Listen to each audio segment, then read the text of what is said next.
beer review. Welcome to number 500. Ding, ding, ding, ding, ding, ding, ding. I got it right this time. Hell yes. And for number 500, we got a big ass beer. How big is this beer, Johnny? Well, it's bigger than my ass. That's right. Maybe, yeah. But I know one thing. It's 17.5% ABV when it was bottled back in 11/5/2007. Today is 3/15/14. So this is a 7-year-old beer. Okay? So this is a beer by Nøgne Ø, and it's Dark Horizon 2nd edition. Now, why am I choosing this beer for us to consume this evening for this? Because the very first beer review that I watched, that I remember watching, was by Peter. Budweiser. Well, no, not Budweiser. Was Coors by Light.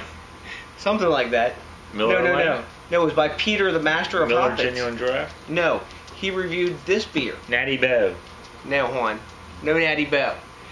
Peter. Then what was it then? It was this beer. Oh! By Peter, the master of hoppets. Nøgne Ø. Yeah, whatever, Nagi O. Yeah, that stuff. But what is this beer about? Tell us. It is about water, malted barley, sugars, coffee, hops, and yeast. That's what it's made of. It's a Russian Imperial Stout. It's been brewed how many times? Once. Back in 11/5/2007, it was like bottled. There you go. So we got the second version of it. That's right. This beer was totally not on my radar screen, and I found it. Look at this. You got the tin, I got the beer. Look, it's like Christmas. It's like opening beer mouth. We got tissue and everything. Okay, so the 4th edition of this was probably a half-size bottle of this. Luckily, we've got I guess this is like a 16-ouncer. It gives you a whole story about how they're super happy when they brew this beer and all that shit. But we at Nøgne Ø love brewing. That's good enough for me. That's right. They love brewing, and they're telling us they love brewing by brewing this gigantic beer. So I'm going to crack this open because it's time for us to drink something huge. 500. I think this is probably is this the highest ABV beer that we've had? Well, considering the one that you haven't posted. Yeah, but I mean, yeah, that's right. But I'm sure this is a 20% beer all the way by now. I'm pretty sure the one you hadn't posted is 20%. Yeah, because it says it. Oh, so we got on that 7-year-old beer. 5% ABV, 65 IBU. Wow. Oh my goodness! Here, give me that glass. You're gonna want some of this. Wow. Let's see how this bad boy pours. Damn. Motor oil. Look at that. It's actually getting a little bit of head on that beer. That's what my wife said. Yeah. That is like some dark-ass crap. Well, I don't think they can see it there. It's under the camera. Wow. I think that's some dark-ass crap, eh? Damn. That's black. That's... Ain't no light coming through that, no way, you know how. And we got the midnight sun. That's amazing, dude. Any head at all on a 7-year-old, probably by now, like I say, 20% ABV beer. That's freaking amazing. Wow. In the can, it smelled like dark fruits coming out of the can. Wow. That head's almost gone now. It's down to a ring. Mega alcohol legs. Look at those fucking lazy. Wow. Getting a nose on that. I mean, the dark fruits are just huge on them. Damn. No doubt, dude. Wow. Raisins, figs, like dates and plums. Stuff yeah, like wow. Bit of currants. And there's actually a smokiness to it, too, right? In the background. It's almost like a damn bourbon barrel aged beer. It is. Wow, there's even like, I know this is an old beer, so the coffee that Let's they put pour in it back faded, in the bottle and wait for another year. Yeah, right. Just another way to get the bottle. Wow. Coffee. Solange. I'm getting 500. Yeah, what he said. Coffee. I'm getting toffee, leather, dark fruits. Always eat my shoes. Exactly. Barrel char almost, but I know it's not barrel aged, but like char almost from a barrel. Dark chocolate and milk chocolate. Damn. Complex. Cheers. Salud. Salonche. I guess I have to pick my nose Prost. to smell all of that shit. Exactly.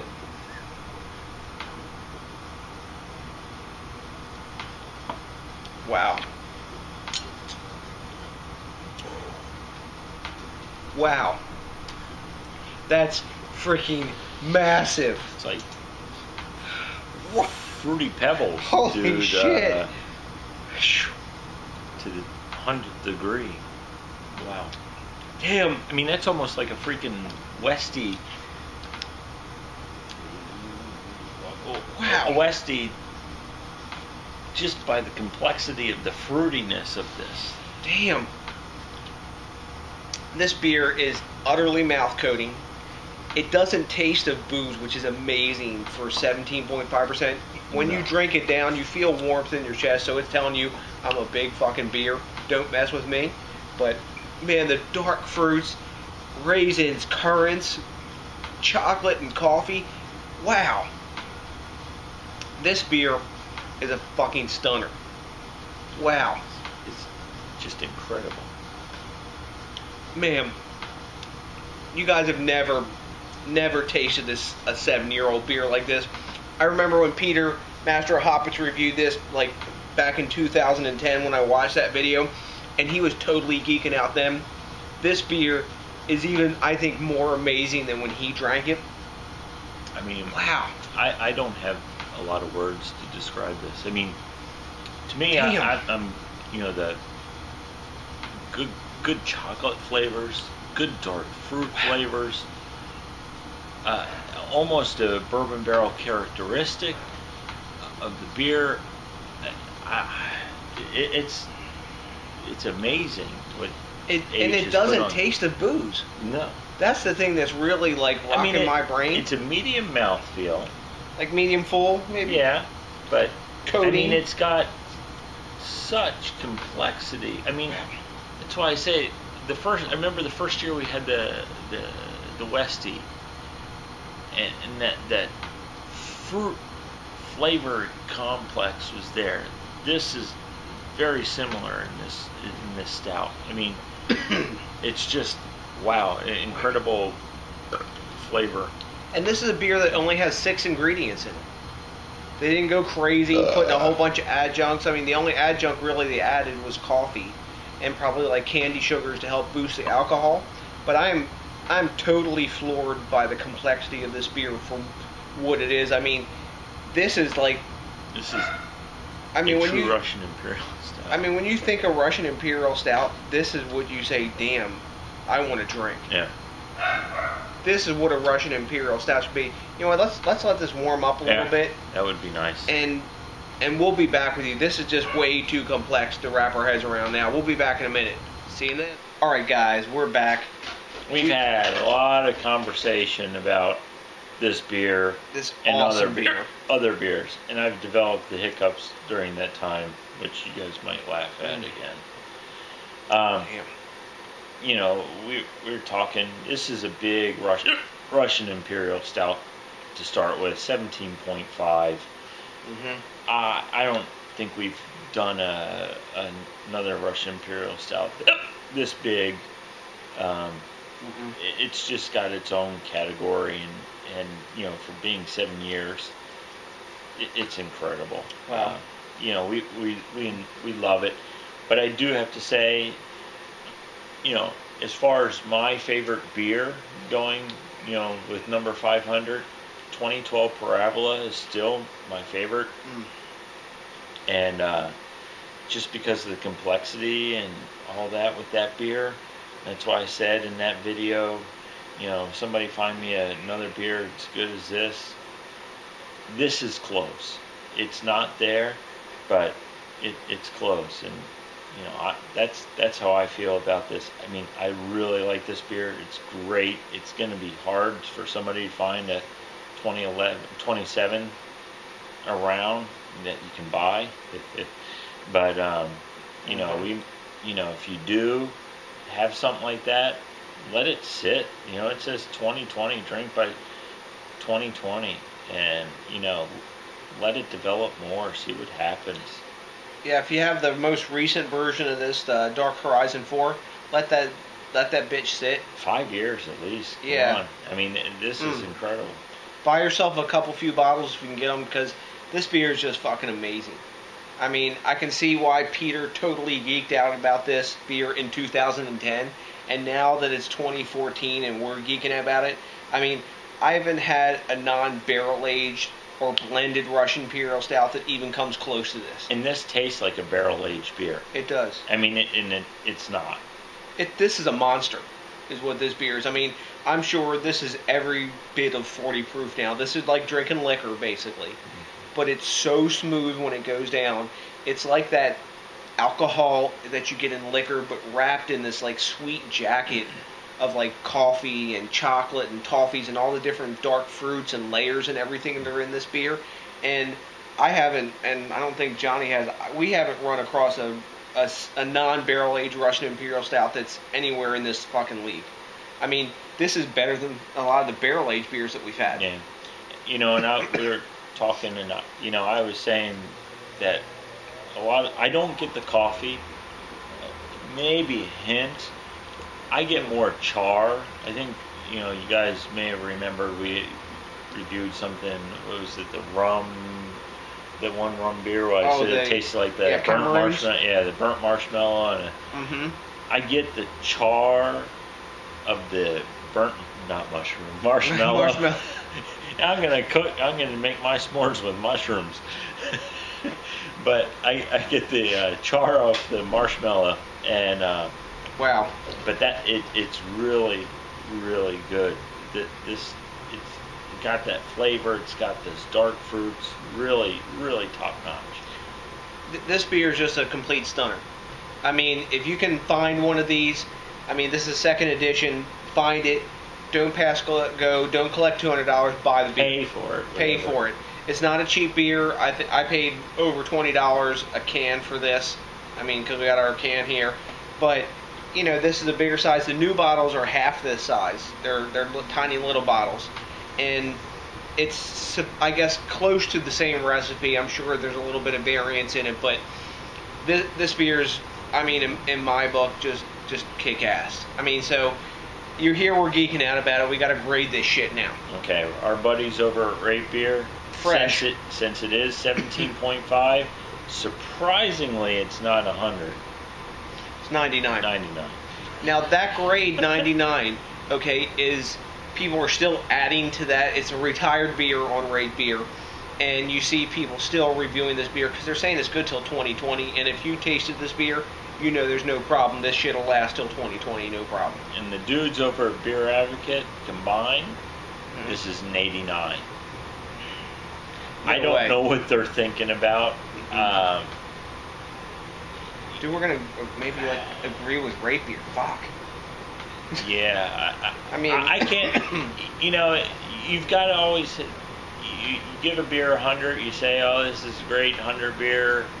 You know, Parabola, BCBS, all this. This is. You can have more than 100 beers and have them one be still better than the other. I give this 100, and just because it's got great age on it, it's got great complexity. Just wows me completely. You know, I put it in my own, you know, Russian Imperial Stout with this big ABV. You know, BCBS is a barrel aged. It's 14.9 ABV. It's still not as big as this. So that's why I think I can put this as 100 in its own separate category. Yep, I'm going to give it 100 because for me, I reserve 100 in my mind for beers that leave a lasting memory, and I'm not going to forget what this beer tastes like. I'm not going to forget these dark fruits. I mean, this is beer geek time because this is my time, right? I'm beer geek, right? This is a hedonic reaction beer for me. It's hedonic reaction. Oh, another fucking beer shit. That's right. Let me do my stunt drinker thing. That's right. Hedonic reaction. This beer makes me want more. It triggers that sugar response in my brain, and I'm not going to forget what this beer tastes like. I'm going to remember the dark fruits. I'm going to remember the layers of flavor. just like she wants to have some, the dog there. But this beer to me is 100 all the way. It's an A+ beer. I haven't had any other non-barrel aged stout that even steps up to this plateau. All the other, I mean, we've had at least 40 other Russian Imperial Stouts that purport to be Russian Imperial Stouts. Even the one I homebrewed doesn't even go fucking close to this. I mean, all the other ones we have can just fucking bow down to this beer. That's all there is. I mean, how many other breweries brew a fucking 17.5% beer?